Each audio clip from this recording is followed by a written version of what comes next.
Muy buenos días a todos. Mi nombre es Vicente Merino, soy farmacéutico del Hospital Universitario Virgen Macarena de Sevilla y os damos la bienvenida a esta segunda sesión de las 4 webinars que hemos preparado de aquí a finales de año sobre actualización, paciente y experiencia clínica con biosimilares y que, como ya sabéis, están patrocinadas por Pfizer. El tema que vamos a tratar en esta sesión es de candente actualidad y trata sobre la monitorización farmacocinética de fármacos biológicos en digestología, una visión multidisciplinar. Y para ello contamos con dos ponentes. El primero de ellos es el doctor Fernando Muñoz, que es médico especialista en aparato digestivo del Complejo Asistencial Universitario de Salamanca. El doctor Muñoz es miembro y fundador de la Unidad de Enfermedad Inflamatoria Intestinal de León, miembro del Grupo Español de Trabajo de la Enfermedad de Crohn y Colitis Ulcerosa, GPECU. También pertenece al Grupo de Enfermedad Inflamatoria de Castilla y León, GEICIL, y es miembro de la Sociedad Española de Patología Digestiva y de la Asociación Española de Gastroenterología. Actualmente es miembro de la Unidad de Enfermedad Inflamatoria Intestinal de Salamanca y ha participado en varios cursos, másteres, simposios y congresos como ponente en este ámbito. Hecha la presentación, doy paso al doctor Fernando Muñoz. Cuando quiera, puedes empezar, Fernando. Adelante. Bueno, no sé si se me oye bien. Lo primero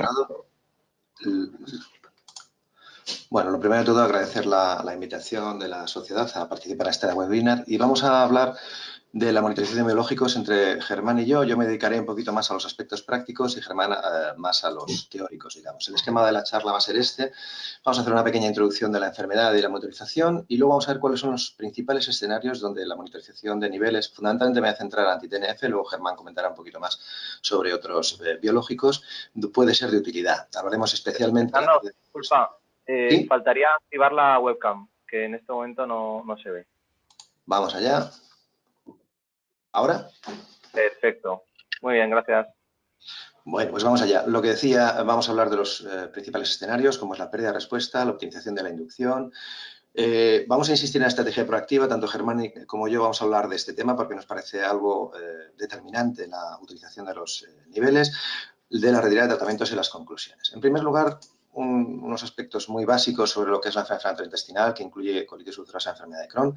Ya conocéis, o lo repasamos brevemente, que la colitis ulcerosa puede afectar a cualquier parte del colon, en extensión variable, y con una gravedad también variable. De hecho, la clasificación de Montreal utiliza estos dos parámetros, extensión y gravedad. La enfermedad de Crohn es más heterogénea, básicamente porque la localización puede ser cualquiera desde la boca hasta el ano y también además tiene un patrón clínico muy heterogéneo, fundamentalmente un patrón inflamatorio, control abdominal, diarrea, etcétera, y también puede aparecer formas complicadas como es una estenosis con cuadros oclusivos o fistulizante, que evidentemente la clínica dependerá de dónde se encuentren esas fístulas. Pero además, estas enfermedades van a estar grabadas en un porcentaje alto de casos con manifestaciones extraintestinales a distintos niveles y en la enfermedad de Crohn en particular, con una enfermedad de Crohn con afectación perianal, que es muy invalidante y que en muchas ocasiones va a derivar a protectomía o una ileostomía permanente. Fijaros que está en torno al 10%. Y aquí en estas series pongo la frecuencia de protectomía antes de la introducción de los anti-TNF y después vemos cómo claramente ha disminuido.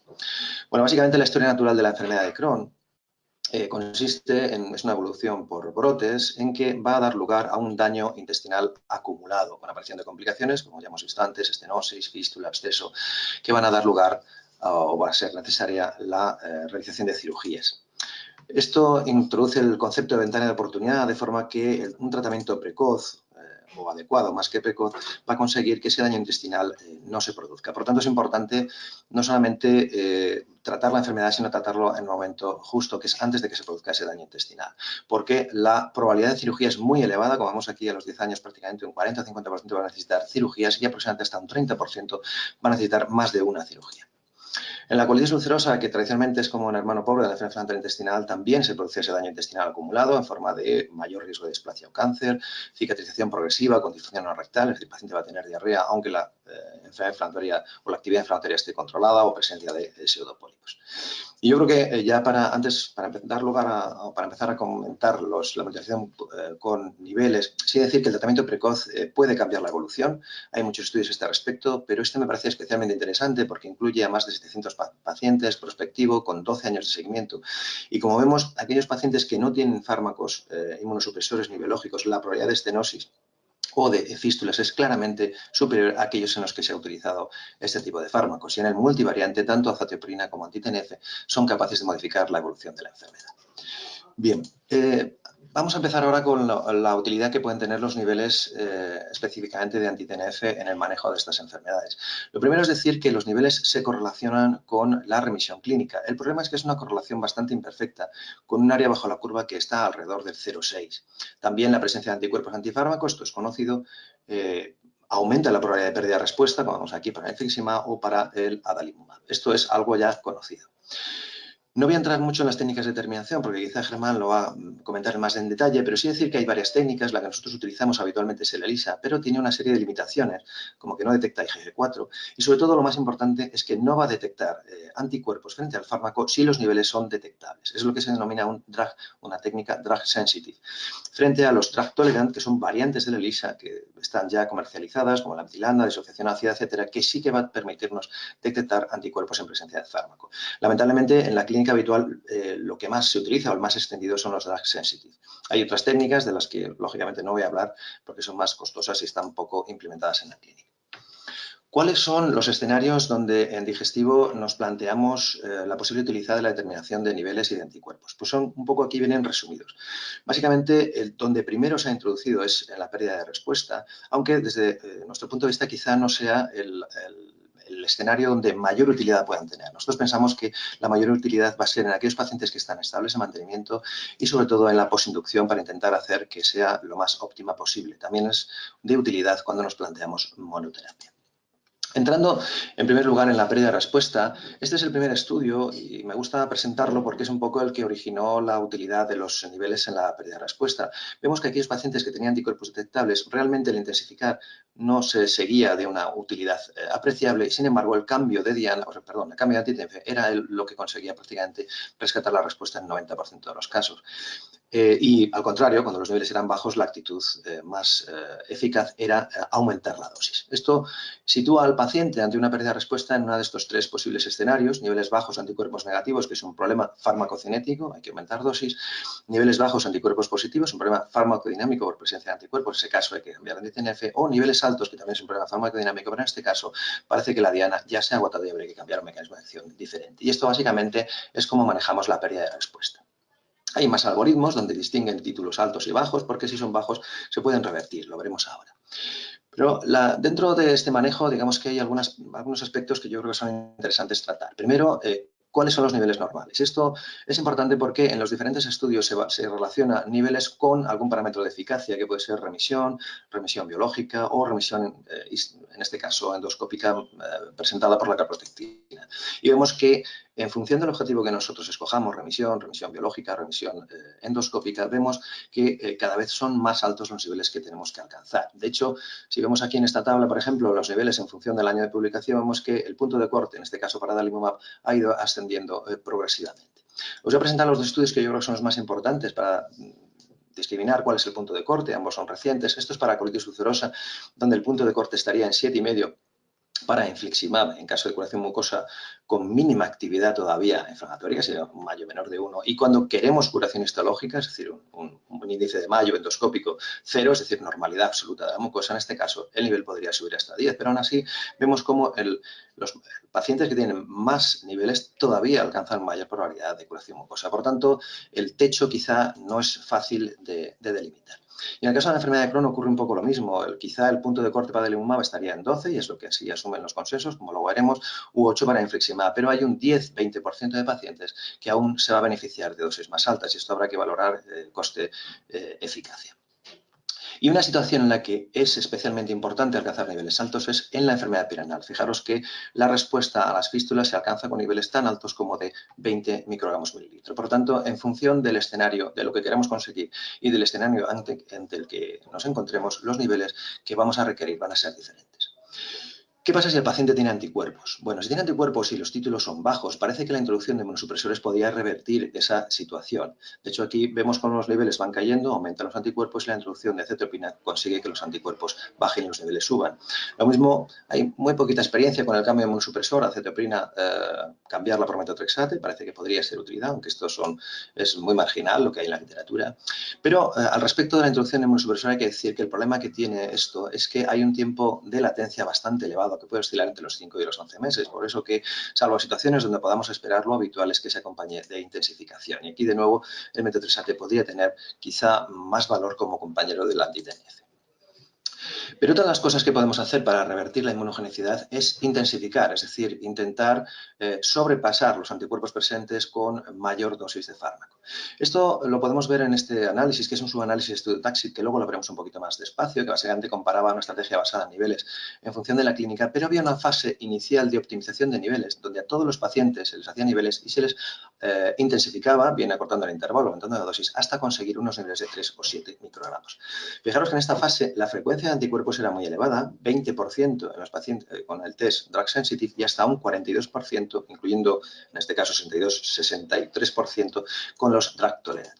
En este caso, lo interesante es que al aumentar la dosis para conseguir este objetivo de 3-7 microgramos mililitro, conseguía aumentar el número de pacientes que estaban en remisión clínica, independientemente de que tuviera anticuerpos positivos o negativos, y además se mantenía al año independientemente también de si había inmunogenicidad o no. Dicho de otra forma, se puede revertir la inmunogenicidad subiendo la dosis y además se puede mantener esa eficacia en el tiempo. Pero ¿cuál es el problema? El problema es que es cierto que en todos los pacientes, independientemente del tipo de test, conseguíamos niveles aceptables e incluso en aquellos que tenían los niveles más altos de anticuerpo, que estaban al cuarto cuartil, también se conseguían niveles dentro de los parámetros que se habían especificado. Pero ¿a costa de qué? A costa de utilizar dosis muy altas de infliximab. De hecho, esto disparaba el coste. Por lo tanto, es cierto que se puede revertir la inmunogenicidad con dosis altas, pero esto tiene un precio y habrá que valorar si es coste eficaz en cada momento. Hay situaciones como, por ejemplo, la espondilitis anquilopoiética, donde no se pueden poner antiinterleuquina 17 en pacientes con enfermedad inflamatoria intestinal, donde podría ser, dado la ausencia de otros fármacos, una opción o al menos a considerarla. ¿Cómo intensificar en caso de que aparezca anticuerpos positivos? Bueno, este es un aspecto que es interesante porque habitualmente, ya lo comentará Germán, cuando cortamos el intervalo se consiguen niveles más altos que cuando aumentamos la dosis. Sin embargo, en este estudio, cuando había anticuerpos positivos y eran a unos títulos bajos, vemos que doblar la dosis claramente consigue más niveles que cuando acortamos el intervalo. Sin embargo, cuando los niveles de anticuerpos son muy altos, probablemente las dos estrategias es necesario aumentar bastante la dosis para conseguir algo de eficacia. Bien, una vez que tenemos anticuerpos positivos y son a títulos altos, vamos a cambiar de anti-TNF. Y en este caso, ¿cómo hay que hacer el switch? Bueno, pues parece claro que hay que asociar azatioprina. De hecho, este estudio comparaba el segundo anti-TNF más azatioprina versus placebo y vemos cómo la probabilidad de pérdida de respuesta a niveles bajos con anticuerpos es claramente inferior en aquellos pacientes con inmunosupresión. Por tanto, en pacientes con inmunogenicidad que hemos cambiado el anti-TNF, es obligado, si es posible, la utilización de inmunosupresor. Otros escenarios que a nosotros nos parecen más relevantes es que precisamente la postinducción. Es cierto que se correlacionan los niveles, fijaros, tan pronto como en la semana 2 con lo que va a ocurrir en la semana 14 en colitis ulcerosa, enfermedad de Crohn. Bueno, esta es la colitis ulcerosa anterior a la enfermedad de Crohn. Pero el problema que tenemos aquí es que no sabemos muy bien cuáles son los puntos de corte, porque como veis en distintos estudios, cada uno aporta un punto de corte diferente, lo cual dificulta enormemente la interpretación de los resultados. ¿Qué es lo que determina que los niveles postinducción estén más altos o más bajos? Pues básicamente va a depender de dos factores. Uno, del peso corporal o índice de masa corporal y dos, de la actividad inflamatoria de la intestinal, en este caso reflejado por albúmina, PCR o hemoglobina. Por tanto, son los dos aspectos que tenemos que tener en cuenta y ahora mismo lo que hacemos es una pauta de inducción similar para todos los pacientes sin tener en cuenta que probablemente la dosis que se necesite sea diferente en función de estos dos factores. Pero algo que también es muy importante en la postinducción es que si los niveles son bajos, aquí lo vemos en este caso, en este estudio por debajo de 2,2, va a predecir la probabilidad de que se aparezcan anticuerpos positivos, con un área bajo la curva muy alto. De hecho, en este estudio, por ejemplo, se ve cómo los pacientes que tienen anticuerpos positivos se concentran en aquellos que tienen niveles más bajos de fármaco, de forma que por debajo de 5, estamos hablando de adalimumab, la probabilidad de que aparezcan anticuerpos es claramente superior. Pero además, estos anticuerpos aparecen de una manera muy precoz. Este, por ejemplo, es un escenario de brote grave de colitis ulcerosa, como en las 2 primeras semanas ya los pacientes tienen anticuerpos, algunos pacientes tienen anticuerpos positivos, incluso a títulos altos.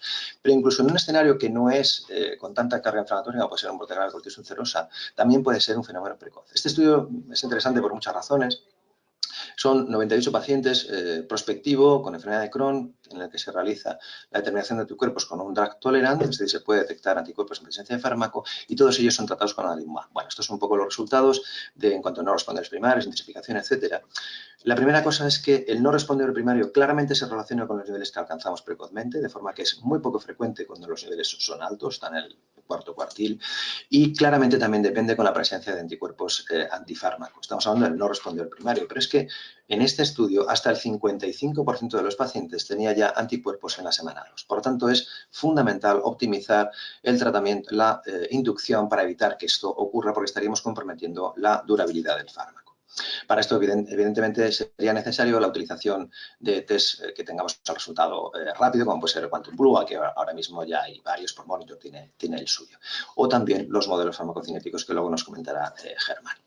¿Qué otra situación nos parece determinante o muy útiles los niveles? Básicamente el mantenimiento. En este sentido, hay dos consensos con mensajes diferentes. El de la AGA, que también es reciente, vemos que la enfermedad inflamatoria intestinal quiescente dice que el beneficio es incierto y, por tanto, no recomienda su utilización en este contexto. Sin embargo, en el consenso australiano vemos que la remisión clínica prácticamente el 90% de los votos fue positivo para utilizarlo, aunque es cierto que el nivel de evidencia es bajo. Estos son un poco los niveles que se establecen en este consenso, son quizá los que se utilizan de forma más extensiva. Digamos que hay dos posturas enfrentadas y así lo refleja la literatura. Este estudio, por ejemplo, es muy interesante, revisa toda la literatura al respecto y no recomienda la estrategia proactiva, y este otro, sin embargo, sí lo hace. Además, de hecho, han hecho un grupo colaborativo que se llama el Bridge Group, donde además es muy interesante, por esta página hay incluso una aplicación para intentar o para proporcionar una interpretación adecuada de los niveles de anti-TNF. Bien. ¿Por qué no se recomienda o cuál es la evidencia en contra de la estrategia proactiva? Es decir, intensificar en pacientes con niveles bajos y en remisión clínica. Pues básicamente dependen de dos ensayos clínicos que son los únicos que hay con niveles en la enfermedad intestinal. El primero es el estudio TAXIT, que ya habíamos comentado antes, comparaba estrategia basada en niveles frente a clínica. El problema es que hay una fase inicial de optimización de niveles, que esto es lo que sería una estrategia proactiva, con lo cual es difícil comparar las dos líneas de tratamiento cuando ya ha habido una proactividad. Bueno, los resultados. No vamos a entrar en esta fase, sí, al final, en el mantenimiento vemos que no hay diferencias en remisión clínica entre estrategia basada en clínica o basada en niveles, quizá una diferencia marginal, necesidad de rescate, pero prácticamente lo mismo. Bien, es cierto que esa fase proactiva puede haber cambiado los resultados y solamente verse al cabo de mucho tiempo estas diferencias entre las dos estrategias, lo veremos después.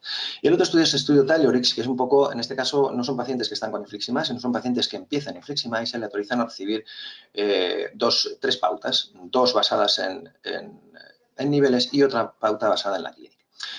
Los resultados da igual, consideremos remisión, la presencia de úlceras o no, etcétera, son similares en los tres grupos al final del año. ¿Cuál es el problema de este estudio? Desde mi punto de vista, el tamaño muestral es muy bajo. En segundo lugar, la pauta de intensificación favorece a la clínica. Y en tercer lugar, el porcentaje de pacientes que necesitan intensificación es muy bajo, con lo cual yo creo que no puede responder a la pregunta si es útil o no la estrategia proactiva. Sin embargo, hay bastantes datos a favor de esta proactividad. Por ejemplo, el seguimiento del estudio TAXIT, es decir, los pacientes que no había diferencias al final del año de seguimiento, sin embargo, 41 meses después de terminar el seguimiento, el estudio, vemos como la probabilidad de retirada de infliximab es claramente más alta en aquellos pacientes en los que no se hacía una estrategia basada en niveles. Y además se retiraba porque había mayor número de hospitalizaciones, de cirugías, etcétera. Es decir, que se retiraba porque el fármaco no era eficaz. Por lo tanto, parece que sí que es útil, aunque en una estrategia a medio-largo plazo. Y esto es porque la probabilidad, cuanto mayor tiempo esté un paciente con niveles bajos, en este caso por debajo de 3 en caso de infliximab, la probabilidad de desarrollo de anticuerpos es claramente mucho más alta, de forma que el riesgo se multiplica.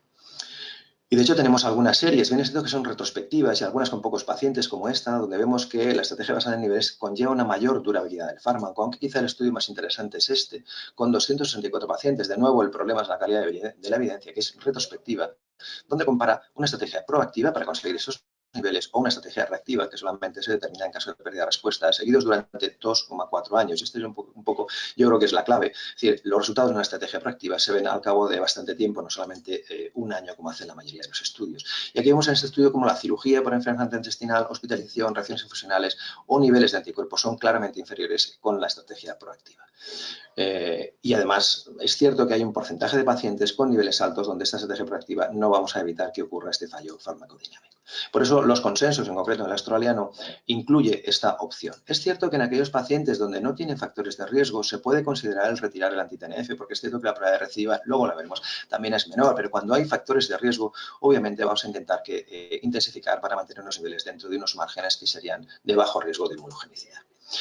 ¿Qué otro escenario me parece interesante? Pues la monoterapia. Básicamente porque cada vez sabemos que el tratamiento combinado aumenta el riesgo sobre todo de infecciones y por eso, sobre todo en pacientes en edades superiores a los 60, 65 años o todo de niños, nos vamos a plantear más la monoterapia.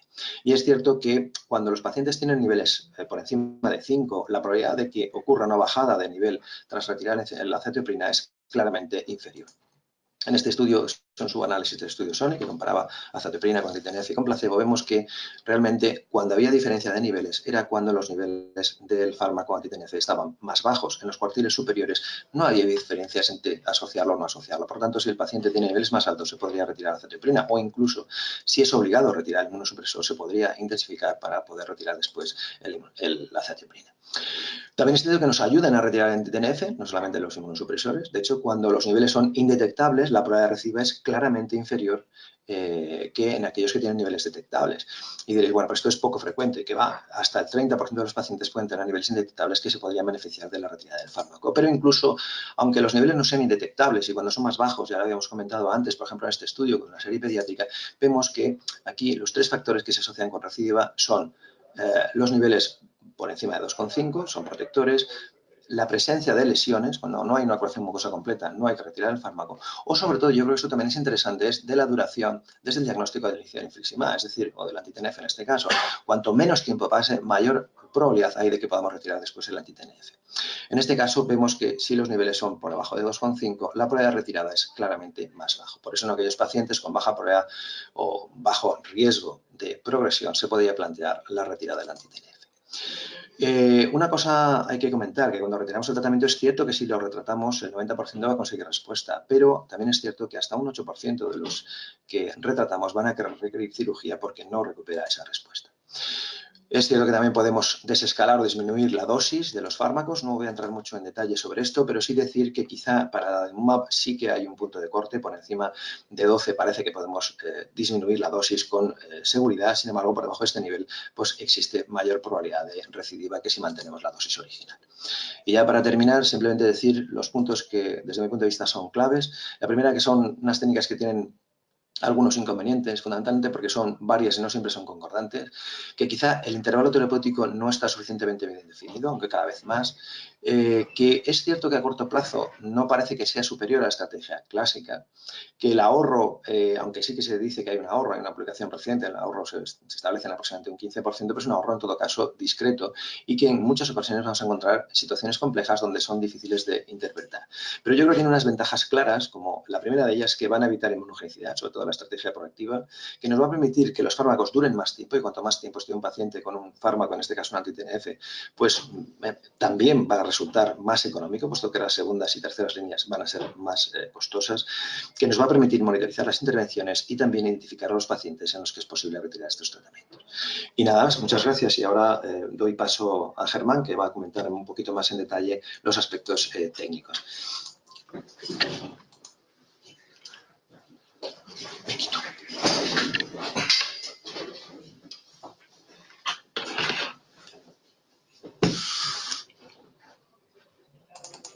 Bueno, pues muchas gracias, doctor Muñoz, por la clarividencia de la exposición y por ajustarte sobre todo al tiempo.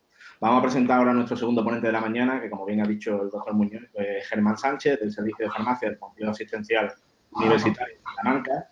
El doctor Sánchez es ingeniero informático y especialista en farmacia hospitalaria. Es premio Ramón Segovia de Arana como uno de los mejores residentes de Castilla y León en 2017, gracias al proyecto de investigación sobre la monitorización farmacocinética anti-TNF en la práctica clínica. Imparte anualmente el seminario de monitorización farmacocinética de anti-TNF en digestivo y biohematología dentro del curso de monitorización de fármacos en la práctica clínica organizado desde hace ya varios años por la Universidad de Salamanca. Es miembro además del grupo de investigación de farmacocinética clínica del Instituto Biomédico de Salamanca y actualmente tiene varias publicaciones en el campo de la monitorización clínica. De hecho, una de ellas la va a presentar en su ponencia. Presentará a finales del presente año la tesis sobre monitorización de anti-TNF en enfermedad intestinal para optar al título de doctor en farmacia después de 3 años y medio de experiencia en la monitorización de biológicos, a lo cual le deseamos mucha suerte y nada, cuando quiera puede empezar, Germán. Muchas gracias, Vicente, y muchas gracias a la SES por darme esta oportunidad e invitarme a dar este webinar. Y sobre todo gracias a Fernando, que como habéis visto sabe mucho de esto y bueno, que bueno, voy a intentar aportar unas pequeñas pinceladas de lo que, bueno, del papel del farmacéutico dentro del equipo de enfermedad inflamatoria intestinal. En primer lugar, bueno, ya me ha presentado Vicente, soy José Germán Sánchez, soy farmacéutico del hospital de aquí de Salamanca y parte de mi jornada laboral la dedico a la monitorización de biológicos, sobre todo a los fármacos utilizados en el tratamiento de la enfermedad inflamatoria intestinal.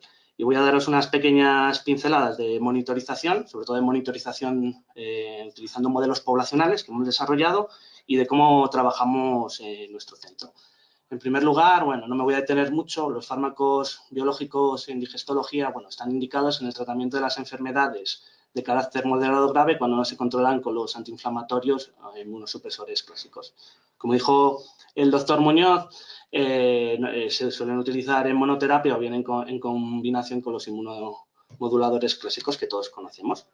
La familia de fármacos más importantes utilizados en enfermedad inflamatoria intestinal son los anti-TNF, que todos conocemos, infliximab, adalimumab, golimumab, pero en los últimos años han surgido nuevas moléculas, nuevas dianas terapéuticas, como son los inhibidores de la integrina alfa-4 beta-7, como el vedolizumab, que se caracteriza por una selectividad intestinal, y los anti-IL-12-23, como ustekinumab, con indicación solamente en enfermedad de Crohn, y próximamente va a aparecer, ya hay estudios bastante importantes, de un nuevo fármaco que además es por vía oral, que es un inhibidor de yakinasa, el tofacitinib. Uno de los principales inconvenientes en el tratamiento con biológicos en enfermedad inflamatoria intestinal es la falta de dianas terapéuticas, porque es importante poder optimizar estos tratamientos retrasando el paso a líneas posteriores, muchas de ellas más caras, como comentó el doctor Muñoz, y sobre todo para prevenir futuras intervenciones quirúrgicas y, bueno, ingresos, brotes, con el consiguiente empeoramiento de la calidad de vida de los pacientes. Entonces, la monitorización farmacocinética es una herramienta que nos va a permitir poder optimizar estos tratamientos, nos va a permitir hacer una predicción temprana de fallos en el tratamiento, sobre todo antes de que se manifiesten en una sintomatología clínica. Nos va a permitir optimizar el tratamiento, mayor eficacia, mejor seguridad, haciendo terapias más coste eficaces y, bueno, alcanzando un tratamiento individualizado y, sobre todo, haciendo que el clínico pueda tomar decisiones de una forma objetiva. Aunque todavía no todas las sociedades científicas se han posicionado sobre la utilidad de la monitorización, hay muchos motivos que justifican la misma, como en primer lugar, bueno, ya hemos visto que son terapias de alto impacto económico y de recursos al sistema sanitario, pero también hay variabilidad en la respuesta clínica. Aunque prácticamente el 70-90% de los pacientes responden inicialmente al tratamiento, a largo plazo la tasa de remisión de la enfermedad es baja. Por otro lado, existe gran variabilidad en lo que respecta al comportamiento cinético del fármaco, que esto es debido, pues eso, a que no todos somos iguales, las características poblacionales del paciente influyen, el peso, la talla, el sexo, componentes intrínsecos de la eliminación del fármaco, como puede ser, bueno, y de la enfermedad, como puede ser la superficie y la zona anatómica de la lesión, como comentó Fernando, que esto puede conllevar una pérdida de heces y, bueno, y la eliminación mediante el sistema retículo endotelial. También importante, como veremos posteriormente, que la carga inflamatoria de la mucosa intestinal, definida pues con una serie de parámetros, el más importante de ellos la calprotectina fecal, por ser, digamos, selectiva de intestino, pues nos va a dar una información sobre la carga inflamatoria que hay y veremos que el comportamiento del fármaco, sobre todo su eliminación, va a estar muy influenciada por esta carga inflamatoria. También hay estudios, aunque no nos vamos a meter en ellos, que sí que hablan de ciertos polimorfismos genéticos implicados en una variabilidad genética de respuesta a los tratamientos. Y por último, como se ha comentado aquí, la inmunogenicidad. Esta inmunogenicidad, bueno, está estrechamente relacionada a la estructura del fármaco por su similitud a proteínas humanas. Infliximab, al ser un anticuerpo monoclonal de tipo quimérico con una parte de ratón y una parte humana, pues va a ser el fármaco más inmunogénico, por lo que está indicada su asociación con otro fármaco inmunosupresor. Adalimumab, vedolizumab y ustekinumab son anticuerpos monoclonales humanizados con menor incidencia de inmunogenicidad. Visto todos estos motivos que justificarían la monitorización, os voy a introducir brevemente en el campo en el que yo trabajo, que es la farmacocinética clínica, que resulta de la aplicación directa en los pacientes de los conocimientos cinéticos del fármaco y de las características de la población a la que pertenece el paciente. con el objetivo de la individualización posológica y la optimización de los tratamientos farmacológicos con el fin de alcanzar la máxima eficacia con la mínima incidencia de efectos adversos. Para poder realizar esta individualización posológica es fundamental poder caracterizar los parámetros farmacocinéticos de los pacientes. Existen dos maneras de obtenerlos, de estimarlos. En primer lugar, sería tener una curva, un perfil farmacocinético completo del paciente. Para ello necesitaríamos una serie de datos de concentración a lo largo de una serie de tiempos relativamente cortos para poder caracterizarla bien. ¿Qué pasa? Es una técnica bastante invasiva, requeriría ingreso del paciente, monitorizarlo muy estrechamente y que no tendría su utilidad en la práctica clínica tal y como la concebimos ahora. Otra forma de caracterizar los parámetros farmacocinéticos es mediante la farmacocinética poblacional. Para ello necesitamos unos pocos datos de concentraciones por individuo de una población significativamente representativa de la población, para así obtener un modelo farmacocinético poblacional con el que poder estimar mediante algoritmos matemáticos, la mayoría de ellos bayesianos, el comportamiento individual del fármaco en un paciente concreto. Aquí tenéis otra definición de farmacocinética poblacional propuesta por Arons, que bueno, no me voy a detener en ella porque es prácticamente lo que os he comentado. En definitiva, de un grupo grande de individuos, una población, podemos obtener un modelo que para posteriormente aplicarlo individualmente a cada individuo y poder estimar su comportamiento farmacocinético. En esta diapositiva se muestra nuestros parámetros farmacocinéticos poblacionales que hemos estimado con nuestros pacientes de infliximab. Como podéis ver, el principal variable que afecta en el aclaramiento del fármaco es la presencia de anticuerpos antifármacos, que prácticamente cuadriplica el aclaramiento del fármaco. Bueno, también podéis ver que está influenciada por el peso y por la carga inflamatoria. En este caso, el parámetro que mejor se nos correlacionó fue la calprotectina fecal. Nuestro modelo así es muy parecido a los que podéis encontrar en la bibliografía. Y bueno, análogamente, nuestro modelo de infliximab, lo veis aquí, también el factor que más influye en el aclaramiento es la presencia de anticuerpos. Y en este caso, el parámetro antropométrico que mejor se nos ha correlacionado con el comportamiento del fármaco es el IMC. De hecho, una vez validados nuestros modelos, podemos establecer, gracias a la simulación de diferentes esquemas de dosificación en función del IMC, propuestas de dosificación para que el paciente alcance concentraciones dentro del margen terapéutico. Entonces, bueno, lo que hacemos es, en función del sobrepeso del IMC, le damos una pauta en otra para alcanzar más rápidamente y con mayor y poder tener un tratamiento más eficaz en estos pacientes que con la posología habitual no alcanzarían concentraciones dentro del margen terapéutico.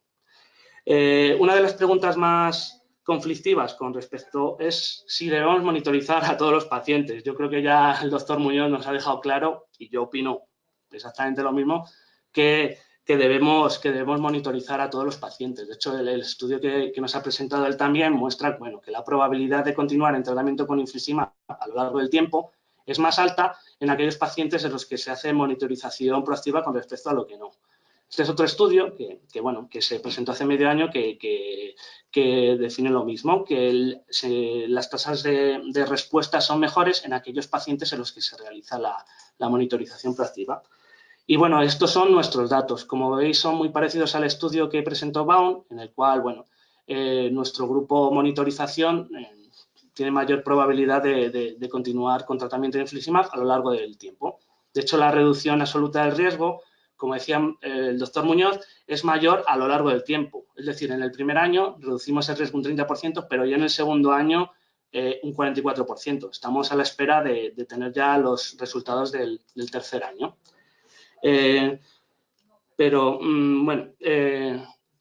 Otra justificación de la monitorización proactiva es que si la optimización empírica de los tratamientos según la respuesta clínica lleva a muchos pacientes a presentar concentraciones por debajo del margen terapéutico y alta presencia de anticuerpos antifármaco. Como estos son los resultados que tuvimos cuando hicimos el screening inicial de los pacientes en tratamiento estable con infliximab, cuando empezamos con la monitorización. La segunda pregunta es saber cuál es el mejor momento para monitorizar a nuestros pacientes. Clásicamente, siempre se monitoriza al llegar al estado estacionario, en este caso la semana 14 de infliximab, la primera dosis de tratamiento de adalimumab y siempre previo a la dosis, porque la concentración mínima es la que se ha correlacionado y se puede interpretar en el contexto de los algoritmos. Pero para mi forma de ver la monitorización, y para Fernando también, el momento más importante y donde creo que la monitorización es una buena herramienta para la toma de decisiones es durante la inducción. Aquí está también un resumen de estudios, que muchos de ellos les ha presentado Fernando, donde se ve que niveles mayores del fármaco se correlacionan con mejor respuesta y con menor tasa de anticuerpos. Y ahora nos preguntamos, teniendo nuestros modelos farmacocinéticos poblacionales, ¿por qué no monitorizar a todos los pacientes en la semana 10? Es lo que hemos empezado a hacer, ya podemos estimar con fiabilidad qué pasará en la semana 14 y muchos pacientes se beneficiarán de una intensificación temprana, porque como ya nos ha mostrado el doctor Muñoz, las primeras las primeras semanas, el primer año de tratamiento con infliximab, es el periodo donde se pueden desarrollar tanto más anticuerpos como presentar menores tasas de respuesta. Por lo tanto, resumiendo, este es nuestro protocolo de monitorización e inducción. Monitorizamos siempre, en cualquier momento, si se sospecha o hay falta de respuesta clínica. Aquí es muy importante ser rápidos al dar el resultado, porque le ayuda a tomar la decisión más sensata. O sea, si vemos que un paciente no tiene respuesta, tiene niveles altos, lo ideal sería cambiarle a otro mecanismo de acción, pero, sin embargo, si vemos que tiene concentraciones muy bajas, pues sería necesario hacer una intensificación de la propia inducción. Posteriormente, siempre monitorizamos en la semana 6 y en la semana 4 de ADA. Aunque no hay, no está documentada las concentraciones que se deberían alcanzar, sí que nos permite descartar concentraciones bajas. La siguiente fase donde monitorizamos es en la semana 10, gracias a los modelos farmacocinéticos poblacionales, como os hemos comentado, que nos permite predecir la concentración en la semana 14. Y luego hay una serie de pacientes con alta carga inflamatoria de inicio, sobre todo las colitis ulcerosas más graves, en los que se le hace un seguimiento farmacocinético más estrecho. De hecho, muchos de ellos se les realiza una inducción individualizada según niveles. No me voy a centrar en el margen terapéutico, ya lo ha presentado Fernando con unos estudios fantásticos y, reafirmarme lo que ha dicho él. Este es el algoritmo que utilizamos en el centro. Como podéis ver, en la semana 14 buscamos niveles más altos, en torno a 5, que posteriormente, durante la fase de mantenimiento, que buscamos niveles entre 3 y 10. Aquí os dejo el algoritmo para que le echéis un vistazo, si os interesa. Y luego, la tercera pregunta que planteo es cómo deberíamos realizar las intensificaciones, aumentando dosis o acortando intervalo. Este estudio que nos presentó el doctor Luis López hace unos meses en otro webinar muestra que para aumentar la concentración mínima de infliximab es mejor acortar intervalo que aumentar la dosis. Aunque, si tenemos que subir una concentración mínima muy baja, lo mejor es hacer intensificación tanto en dosis como en mantenimiento. También nos ha comentado Fernando que ante la presencia de anticuerpos es mejor, responden mejor los pacientes al aumento de la dosis. Con nuestros modelos farmacocinéticos poblacionales hemos hecho una simulación para ver cómo alcanzaríamos, qué concentraciones mínimas alcanzaríamos con las dos formas de abordar la intensificación. Aquí vemos un paciente que vemos claramente por debajo del margen terapéutico con una concentración mínima de 2,1 microgramos mililitro, al cual intensificamos a 10 miligramos kilo cada 8 semanas. La concentración que tenemos es prácticamente el doble, 4,2 microgramos mililitro, pero estamos exponiendo al paciente al doble de dosis, alcanzando concentraciones máximas más elevadas, a un riesgo mayor de efectos adversos, y les estamos exponiendo eso al doble de dosis y económicamente pues es menos eficiente a mi punto de ver. Por otro lado, la estrategia de acortar intervalo, en este caso cada 6 semanas, obtendríamos concentraciones algo superiores, en este caso concentraciones mínimas en torno a 4,8 microgramos mililitros sin exponer al paciente a tanto fármaco como la intensificación de 10 miligramos mililitro. Todo esto tiene sentido en pacientes cuya semivida de eliminación del fármaco sea menor de 14 días. En caso contrario, siempre sería mejor optimizar subiendo la dosis. Pero bueno, estas situaciones de falta de respuesta nos los encontraremos en aquellos que eliminan muy rápido el fármaco y, por lo tanto, se van a poder beneficiar de esta intensificación acortando el intervalo. Análogamente, tenemos las simulaciones de adalimumab.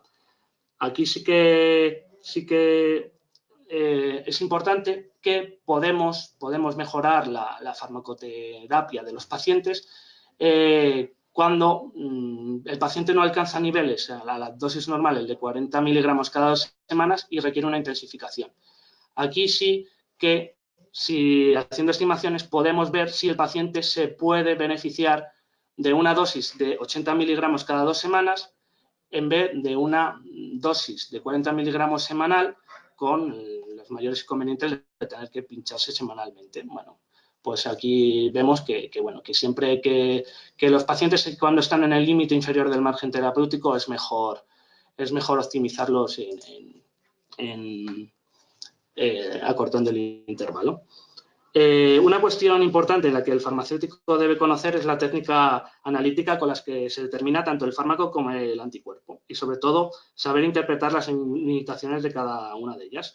En este estudio se recogen las características de las principales técnicas desarrolladas para la determinación de anti-TNF y anticuerpos. La más importante de ellas y la que más implementada está en los centros sanitarios es el ELISA, que presenta una serie de inconvenientes, como vamos a ver a continuación. Pero bueno, quedaros con la idea de que la presencia de anticuerpos no necesariamente significa fracaso del fármaco, o bien la no presencia de anticuerpos no necesariamente implica la no presencia del anticuerpo. Vamos a ver unas características de los anticuerpos con respecto a la técnica. Bueno, en primer lugar, un asunto independientemente de la técnica, tenemos que tener presente la persistencia no en el tiempo de los anticuerpos, así como el epítopo objetivo del anticuerpo, ya que puede que no tenga consecuencias farmacológicas, aunque sí en el aclaramiento del fármaco, como puede ser el caso de los anticuerpos no neutralizantes, cuyo epítopo de acción sería la fracción constante del anticuerpo sin repercusión en la clínica.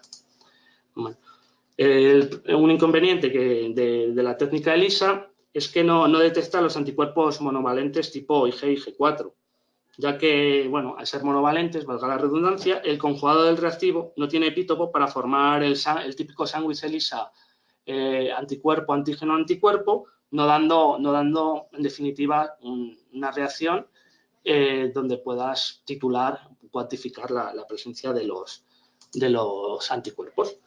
Por último, el ELISA convencional no determina anticuerpos en presencia del fármaco. Bueno, están comercializando ya nuevos kits que sí permiten cuantificarlo.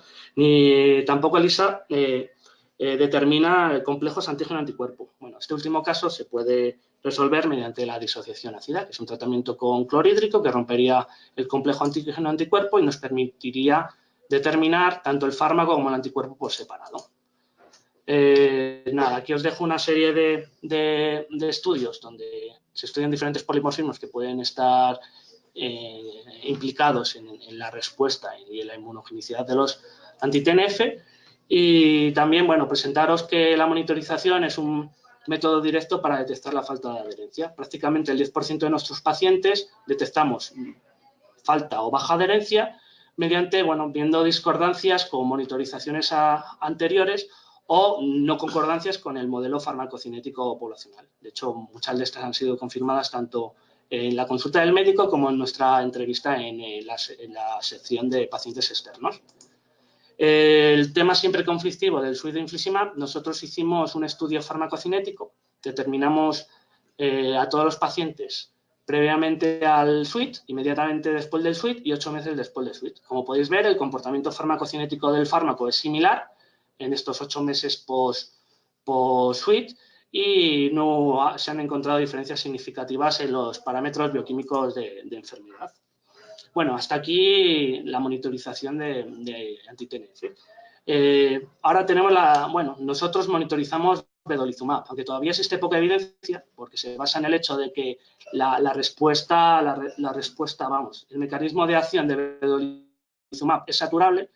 Te dicen que concentraciones más altas no van a hacer que mejore la respuesta clínica, pero hay estudios que demuestran lo contrario, que sí que se ha correlacionado unas concentraciones mayores con mejor respuesta.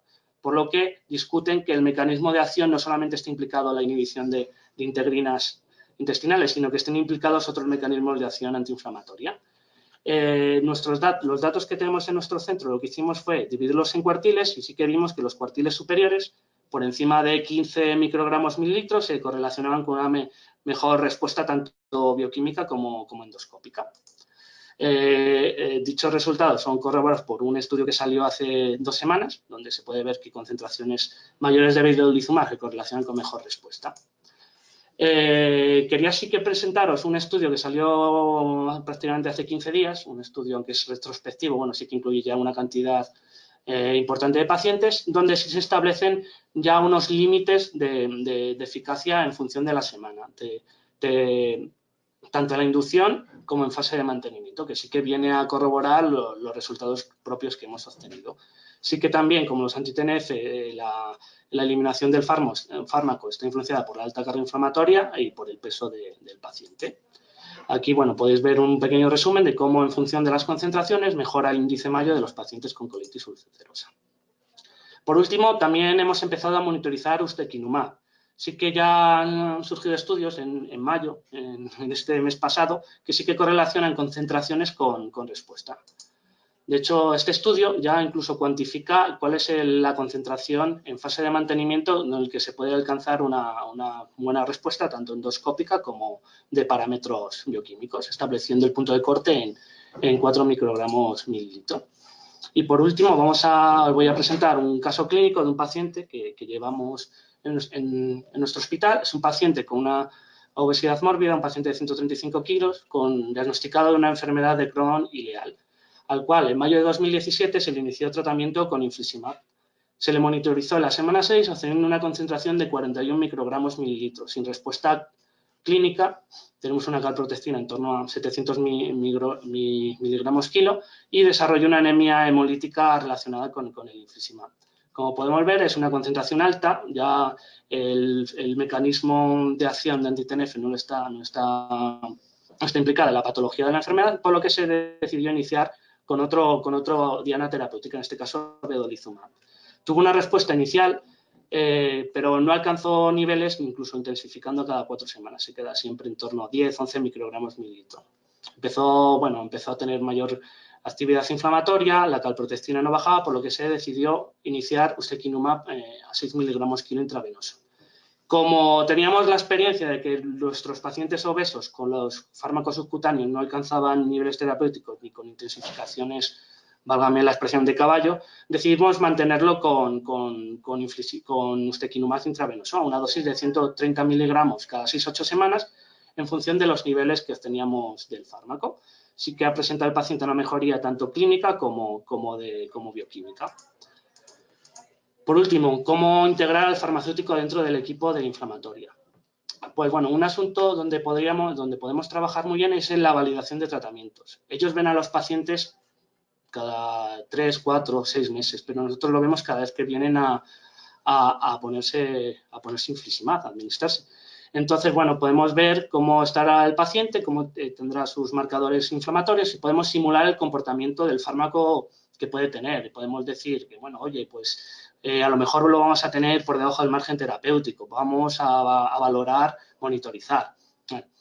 También, yo me encargo de monitorizar ante algún cambio de tratamiento. O sea, yo ya sé cuándo lo cambian y, bueno, tras 1 o 2 dosis, en función de cómo esté el paciente, me encargo de monitorizarlo. Y también, también hacemos seguimiento de farmacocinético a largo plazo de los pacientes que están en remisión clínica.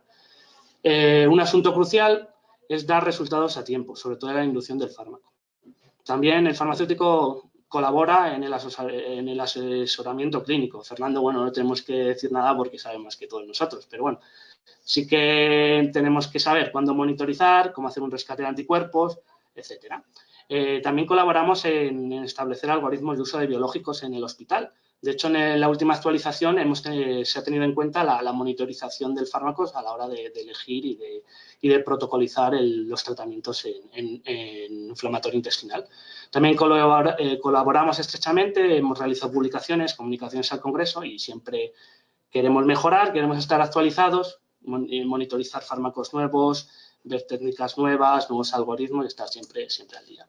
Y bueno, como conclusiones, pues sí que hay una relación entre concentraciones mínimas con respuesta clínica, la importancia de la monitorización en la toma de decisiones clínicas para optimizar la estrategia terapéutica, que el fracaso por anticuerpos tiene mayor relevancia en infliximab que adalimumab, prácticamente sin relevancia en Bedo y en USTE, que los modelos farmacocinéticos poblacionales para infliximab y adalimumab permiten estimar el comportamiento del fármaco y permite predecir cómo se va a comportar y poder actuar antes ante una sospecha de falta de respuesta, que la optimización de tratamientos de forma empírica por respuesta clínica induce a concentraciones bajas y presencia de anticuerpos y que la monitorización temprana de infliximab, sobre todo en la inducción, puede mejorar los resultados clínicos. Pues muchas gracias por su atención. Aquí os dejo mi correo electrónico por si me queréis escribir, preguntar o proponer cualquier cosa.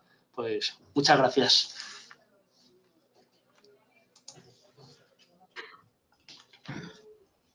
Muchas gracias, Germán. Vamos a pasar al debate. Tenemos muy poco tiempo, si acaso para una o dos preguntas como mucho. Y no sé si tenemos por aquí preguntas. Parece que no. Bueno, rompo yo un poco el hielo.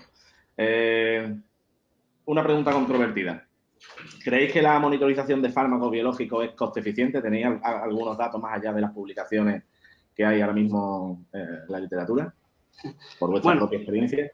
Estamos trabajando en ello, pero como comentó Fernando, digamos la coste eficacia está en evitar posteriores líneas que son más costosas y sobre todo evitar lo que es el ingreso, una cirugía, un brote, una endoscopia. Ahí es donde puede estar realmente el potencial ahorro económico de la monitorización. Porque, bueno, prácticamente cambiar una línea de tratamiento prácticamente te hace incrementar el gasto en un 25, en un 30% del coste anual de tratamiento por paciente. No sé si quieres añadir alguna cosa más. No. Ahí es donde yo creo que está el beneficio potencial. Vale, es que hay publicaciones que hablan de en torno a 5.000 euros, dan datos ya objetivos, ¿no? En torno a 5.000 euros en pacientes con enfermedad de Crohn por año de seguimiento y, bueno, hay otras que dicen que no. Bueno, entonces, no sé si tenéis experiencia o tenéis calculado una estimación de coste. No, es una parte que nos queda por realizar, sobre todo de cara a mi tesis, es un estudio fármaco-económico. Ya lo presentaré. Muy bien. Y la otra es... no me ha quedado muy claro cuál es el impacto clínico de la IgG4, de los anticuerpos, esto que has comentado.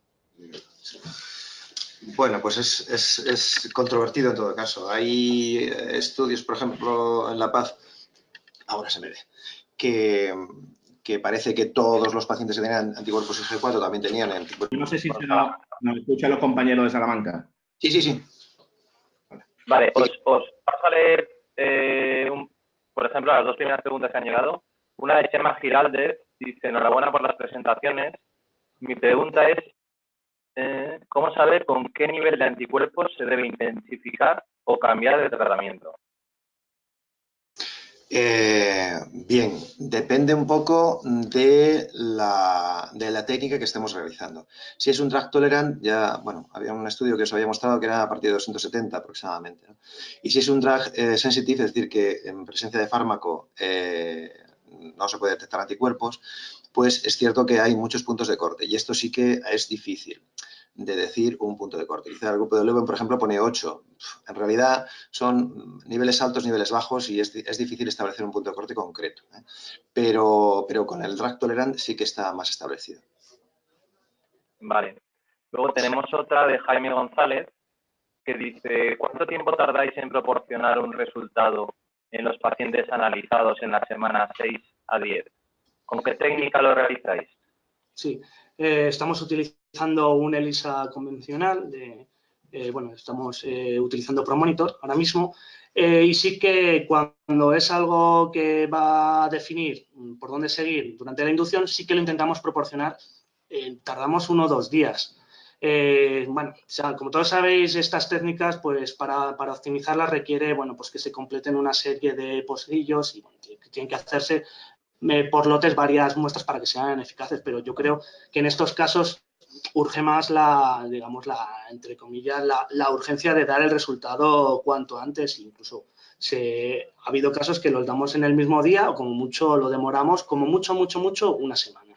No queremos demorarlo más porque si no, no tendría su utilidad en las fases de inducción. Vale, luego tenemos a Ana María Gómez, que dice estupenda presentación. Última pregunta, Borja. ¿Sí? ¿Las van leyendo ya? Vale.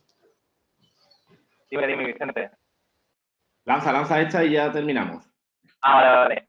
Pues quedaban 3 o 4 más. Os digo una más. Dice, a ver, aquí abajo, por ejemplo. Dice, ¿es posible implementar? A ver, de Jaime González. Dice, ¿qué software utilizáis para las simulaciones? Bueno, yo